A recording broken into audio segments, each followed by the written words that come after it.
Hello అందరికీ welcome back to our channel recipe with Usha. ఈరోజైతే ఇంట్లో ఉన్న వాటితో క్యారెట్ పుడ్డింగ్ అయితే చేసి చూచిపోతున్నానండి. సింపుల్గా ఉంటుంది. ఇది నోట్లో వేసుకుంటే వెన్నలా కరిగిపోతుందండి. అంత రుచిగా ఉంటుంది. ఇది ఎలా తయారు చేసుకోవాలో వీడియో అయితే చూపిస్తాను. ఆలస్యం లేకుండా వీడియోలోకి అయితే వెళ్ళిపోదాము.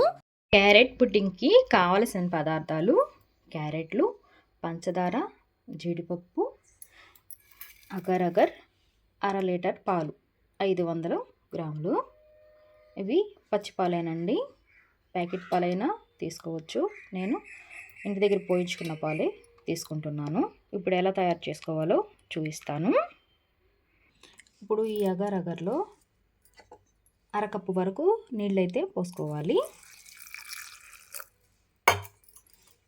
పోసుకొని ఒకసారి ఇలా పక్కకు పెట్టేసుకోండి. ఇది నీళ్ళల్లో నానుతూ ఉంటుంది. ఇప్పుడు ఈ క్యారెట్లకి పైన ఉన్న చెక్క అంతా తీసేసుకొని చిన్న చిన్న ముక్కలుగా కట్ చేసుకోవాలి. స్టవ్ వెలిగించుకొని ఒక మందపాటి గిన్నె అయితే పెట్టుకోవాలి. అందులోకి పాలు అయితే పోసుకోవాలి. ఇవి మేగడ తీయని పాలండి, పచ్చిపాలు. ఇవి కొంచెం కాగిన తర్వాత క్యారెట్ ముక్కలు అయితే వేసుకోవాలి. ఇప్పుడు పాలు అనేవి ఇలా కాగినాయి కదండి. ఇప్పుడైతే క్యారెట్ ముక్కలు అయితే వేసేసుకోవాలి. ఇందులోకి వేసేసుకుని ఇలా అయితే కలుపుకోవాలి ఒకసారి. ఇప్పుడు ఇందులోకి జీడిపప్పు కూడా వేసేసుకోవాలి. ఈ క్యారెట్ ముక్క అనేది మెత్తగా అయ్యేంత వరకు ఉడికించుకోవాలి. ఈ పాలల్లోనే అంతవరకు ఉడికించుకోవాలి క్యారెట్ ముక్క అయితే. పాలు అనేది ఇలా మరిగిపోయినాయి, క్యారెట్లు కూడా ఉడికిపోయినాయి. ఇప్పుడైతే స్టవ్ ఆఫ్ చేసుకొని ఒక 10 నిమిషాల్లో పక్కకు పెట్టేసుకోవాలి.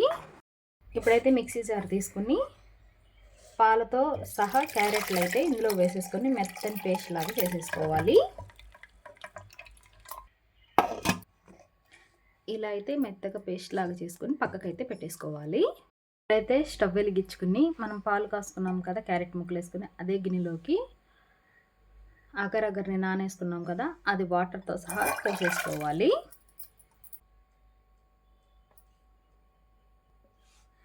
ఇప్పుడు ఇందులోకి 4 టేబుల్ స్పూన్లు ఉంటుందండి ఈ పంచదార అయితే వేసేసుకోవాలి.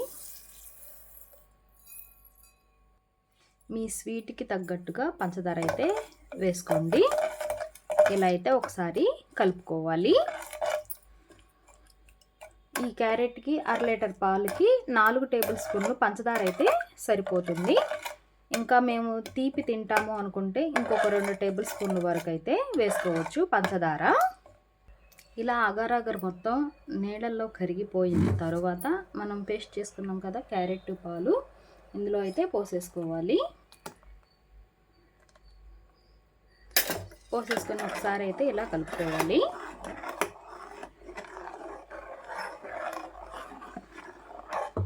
ఇందులోకి మీకు ఇష్టమైతే యాలకుల పొడి అయితే వేసుకోండి.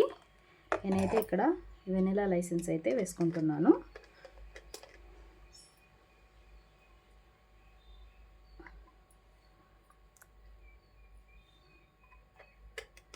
ఇది వాసన కోసమేనండి, ఇది ఆప్షనల్ మాత్రమేను. ఇది కాస్త చిక్కగా అయ్యేంత వరకు అయితే ఉడికించుకోవాలి. అగర్ అగర్ వేసాం కాబట్టి తొందరగానే ఉడుకుతుంది.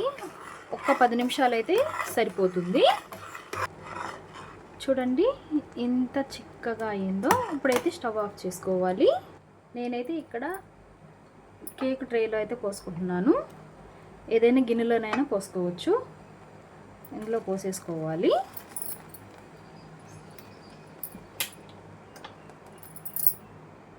ఇది పూర్తిగా చల్లారేంత వరకు పక్కకైతే పెట్టేసుకోవాలి. చల్లారిన తర్వాత చూపిస్తాను.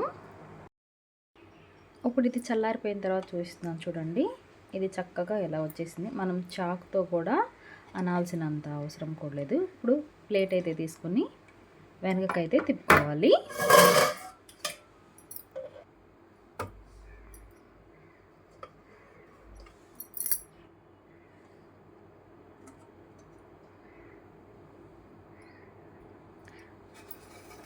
చూడండి ఎంత చక్కగా వచ్చిందో. క్యారెట్ పుడ్డింగ్ అనమాట ఇది.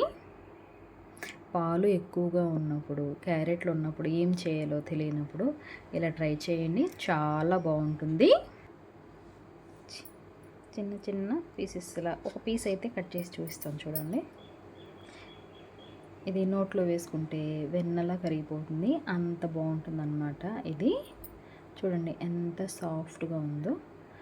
మీరు కూడా ఒకసారి ఇలా ట్రై చేయండి. క్యారెట్ పుడ్డింగ్ చాలా రుచిగా ఉంటుంది, సింపుల్గా ఉంటుంది.